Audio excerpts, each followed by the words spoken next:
আমরা আমাদের নবীকে সবচেয়ে বেশি ভালোবাসি, যিনি আখিরি নবী, যাকে বলা হয়েছে ওয়ামা আরসালনাকা ইল্লা রাহমাতাল লিল আলামিন।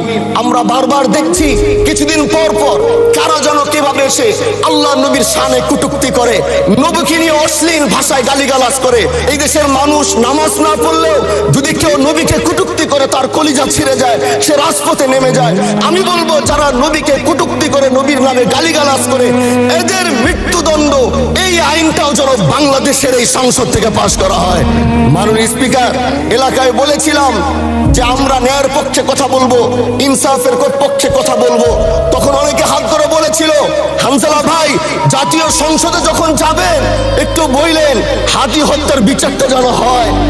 ন্যায়ের পক্ষে কথা বলেছিল, ইনসাফের আওয়াজ দিয়েছিল। আমাদের মতোই যুবক মাননীয় স্পিকার, তিনি এই যে স্বপ্ন বলেছিল এক সুন্দর বাংলাদেশ করবার, রাস্তার ভিতরে সেই স্বপ্ন থামিয়ে দেওয়া হয়েছে। এই বিচার যদি না হয় তাহলে আমাদের মতো আন্দোলনের নিরাপত্তাও রাস্তায় কেউ দিতে পারবে না মাননীয় স্পিকার। এই জন্য আপনার মাধ্যমে আমি বলতে চাই, হাদি হত্যার বিচার যেন সুনিশ্চিত করা হয়।